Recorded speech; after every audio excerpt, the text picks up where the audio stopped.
Sarah didn't get a chance to weigh in on the topic of what happened in Maine and AR-15s. Yeah, I would love to see an assault weapons ban. Like President Reagan, I don't believe they're a sport or hunting instrument. It's like shooting fish in a bucket, but that's my take. But also, if you shoot with an AR-15, let's say you shoot a deer, you can't eat it. Because you basically demolish In addition to that, but the hunt is about an actual difficult process, not massacring bodies of any kind. But my point is, I'd love to see that. All right, guys, so we got to talk about CNN, the communist news network that is pushing their left-wing anti-gun narrative in the wake of the tragic mass shooting that happened in Maine that has resulted in the loss of life of 20-plus individuals, and I believe that death toll may still be rising as there is a massive manhunt for the alleged suspect, Mr. Robert Card, who is still on the loose. Now, we don't know exactly why this guy committed this act of violence, okay? We really don't know. All signs point to this being some type of mental health episode in which this guy just snapped. Apparently, there was warnings and signs that this guy could commit this type of violence. However, nothing was done about it. He was checked into a mental health facility and he was released because apparently he was mentally stable enough to be back in society. We don't know which drugs or what drugs he was given. We have no clue in regards to why this happened. However, that doesn't stop the left-wing liberal media like MSNBC and CNN from pushing the gun control narrative, aka doing the work of the Democrat Party, because that is the main purpose of networks like MSNBC and CNN, which is to push Democrat Party propaganda. And in this case, the Democrats are determined to try to take away people's Second Amendment rights, our right to defend ourselves from criminals and lunatics like the guy that committed this mass shooting. Well, as we continue to follow the latest in the manhunt for the shooter responsible for the killing of at least 16 people in Lewiston, Maine, let's go ahead and take a look at the gun laws in the state. It is a state that does not have the most restrictive gun laws, not even close, but it's also a state that has a very different profile than perhaps some others. Gun ownership in the state at about 45%. That's about 8 to 10% higher than the national average.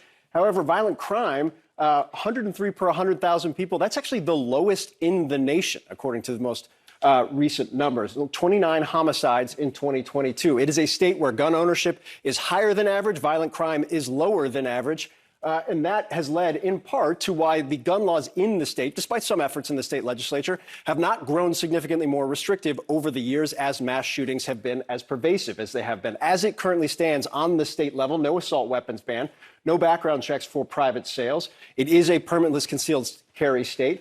And while it does not have a red flag law, it does have what ended up being kind of a compromise provision of a yellow flag law. Now, the details there are important, particularly given what we know about the person of interest in this case. Where the yellow flag law differs from a red flag law, this quotes directly from a summary of it in the law. A medical practitioner shall notify in writing the law enforcement officer or law enforcement agency that based on an assessment, there's a likelihood for foreseeable harm. It also requires a sworn testimony by a law enforcement officer. So a few more steps than in traditional ERPOs or red flag laws that we've seen become more prominent in the course of the last several years. But again, as this debate, which almost seems inevitable since we have so many of these, will certainly come in the days and weeks ahead, the difference between high gun ownership and low violent crime as a state will now have to grapple with yet another mass shooting. Poppy?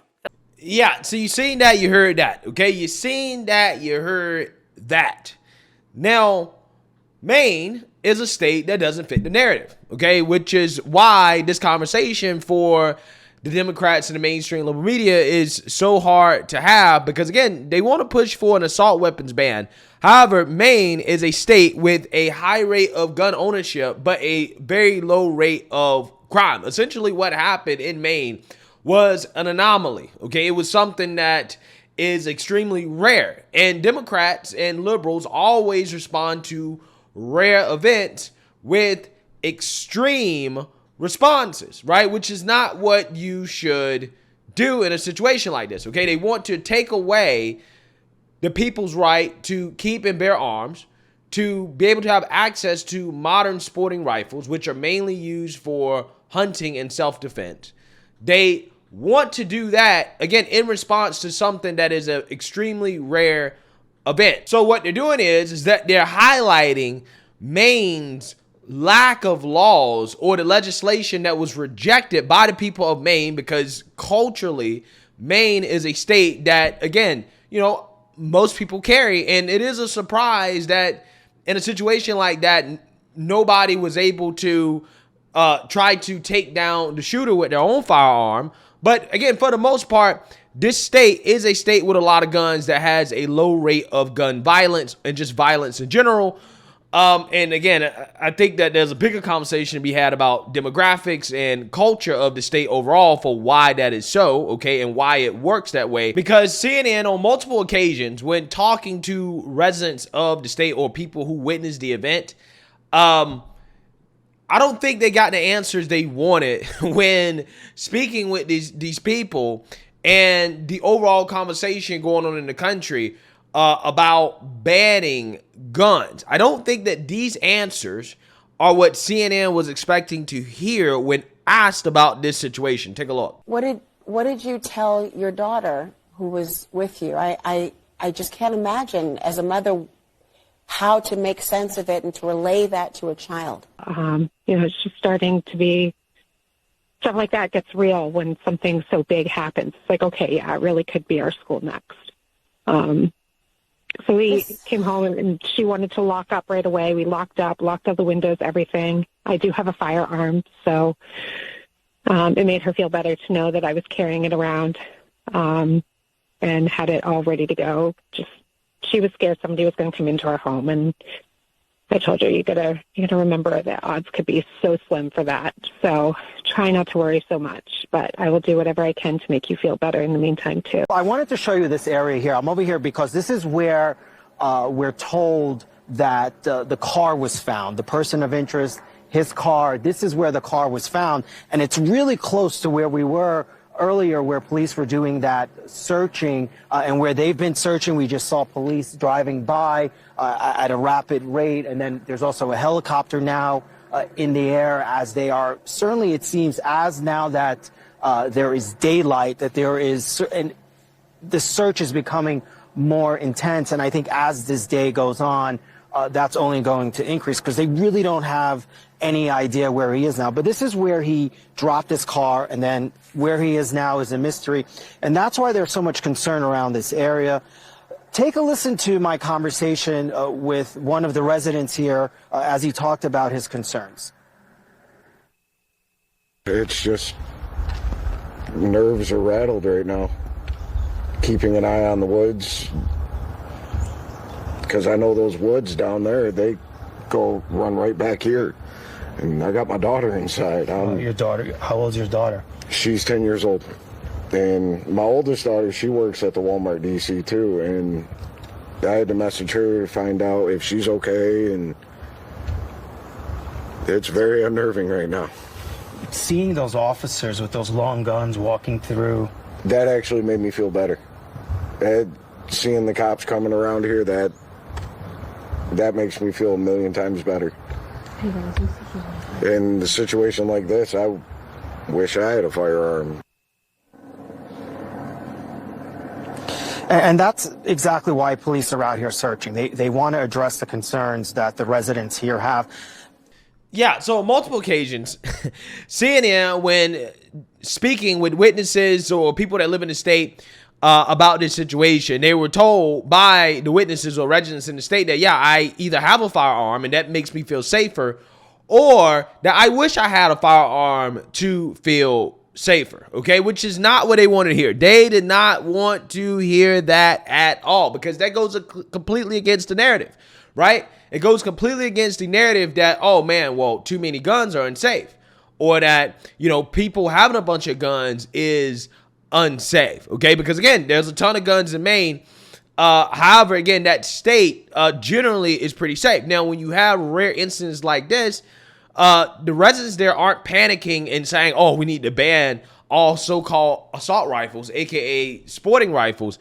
No, they're not panicking and talking about banning guns. They're talking about, hey, need to go buy a gun, right? I need to get a firearm, or I'm glad that I have my firearm, right? Which again goes directly against the narrative and agenda from the left, because the reality is that for as much as we want to talk about mass shootings and offensive uses of weapons, there are many more defensive uses of firearms across the country every year that never get talked about because, again, it doesn't fit the narrative. In fact, in 2021, the National Firearms Survey suggested that defensive use of firearms happens 1.6 million times per year.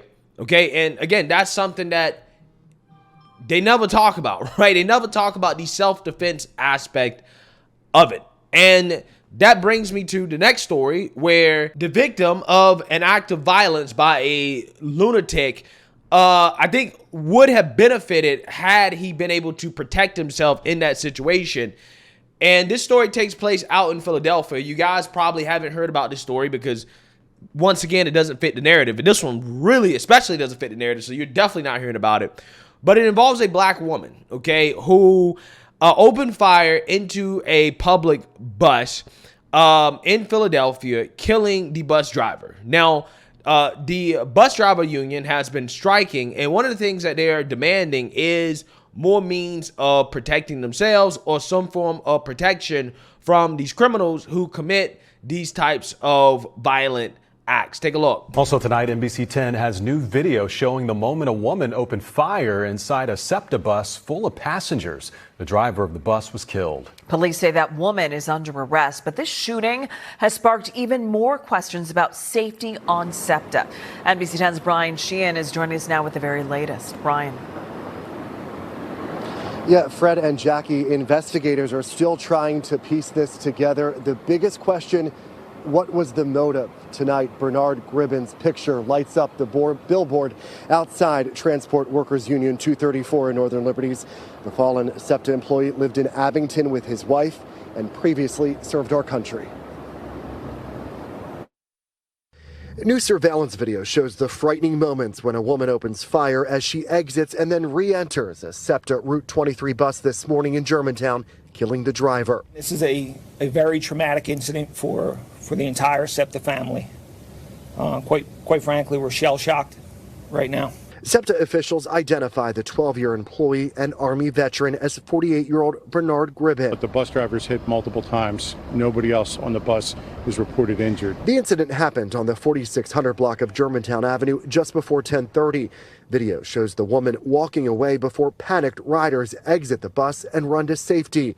SEPTA's police chief says officers caught up with her a few blocks away and took her into custody. And then two transit police officers observed her in the parking lot of a Sunoco gas station. Gribbin's murder is on the minds of many SEPTA employees as the company prepares for a possible labor strike next week. Members of the company's largest union, Transit Workers Union 234, say they plan to walk off the job if the two sides cannot reach a new contract agreement. Many union workers, including one SEPTA bus driver, tell us safety is the top priority. How does SEPTA make the buses safer? They can actually start off by putting bulletproof glass up. That's a step. You know, the guy got killed today. He didn't have no protection. He ain't stand a chance at all. SEPTA tells NBC 10 tonight that safety is its highest priority, adding that input from the TWU and other SEPTA unions are crucial as the company moves forward. Live in Northern Liberties tonight, I'm Brian Sheehan, NBC 10 News. That's safety top of mind. Brian, thank you. Yeah, so you're seeing that, you heard that. Now, that story happened after this story right here that involved a SEPTA bus driver resigning because he carried a bag with a gun and he happened to leave his bag open and the bag got stolen, and he reported that his bag was stolen and it had a gun in it. And he resigned because he was facing termination for carrying a firearm on the vehicle. That's not allowed by the city, okay? Even though, again, these bus drivers feel the need to break the rules to protect themselves because they don't feel like they have any protection. I did a story about a bus driver in Charlotte who opened fire on a criminal who opened fire on him on the bus. And because that bus driver was carrying at the time, even though he wasn't supposed to, he was able to save his own life because he was able to defend himself against the criminal by shooting back at the criminal. Again, it's just amazing how that works. But again, you know, these liberal cities won't allow public servants to be armed to defend themselves. And then you have public servants losing their lives at the hands of criminals. And then what they want to do is that they want to try to be tougher on guns. But again, the criminals continue to get access to guns, leaving everybody else defenseless. And the result of that is kind of what you see, which, you know, happened in this situation, which was a tragic situation in which a bus driver lost his life in a situation where if he was carrying or he had more means of protection, he may have still been alive. Again, that's the unfortunate reality, okay? When you have lunatics that are going to get access to guns regardless of what the laws are, it is important for the rest of the population to be trained and armed so that they can defend themselves. Otherwise, you're leaving a population defenseless. And that is something that I think that people don't really think about enough when they are out here calling to ban guns. It's the fact that criminals are going to get access to guns regardless. And you're essentially just leaving law-abiding citizens open targets for these criminals, right? So, again, you know, it's just kind of, you know, strange how, you know, these stories, this story like, the story that took place in Philadelphia doesn't get the national news attention that it otherwise would get had there been different dynamics to the story. Like, for example, maybe if it was a white person that opened fire on a black person like that, killed a black bus driver, maybe it would have got some attention. Now, I know everybody's paying attention to what's going on in Gaza and, you know, what happened in Maine, but I'm just saying, stories like this deserve attention because what it highlights is that it is important to be able to protect yourself because you never know when you might be in a situation where you're gonna need to defend yourself against a criminal with a firearm. And unfortunately, a situation because this guy didn't have any protection, he lost his life. But again, it doesn't fit any type of narratives that the mainstream liberal media likes. So therefore, it's swept under the rug because you're not gonna have people out here calling for bus drivers to be armed, which is what the call should be, right? We should have bus drivers and public servants, you know, armed and regularly taking mental health checks and stuff like that as well too, but they should be armed considering what they have to deal with on a daily basis, okay? And the more trained and armed individuals that you have, you're gonna see less and less and less of these types of incidents because the criminals will be living in fear of somebody shooting back at them or for them losing their lives if they happen to try something like this in public. But as long as criminals don't have to live in fear, these type of stories will be something that's far too common in this country. Let me know what you guys think. Make sure you like, comment, and subscribe. Most importantly, share a Black conservative perspective. Peace.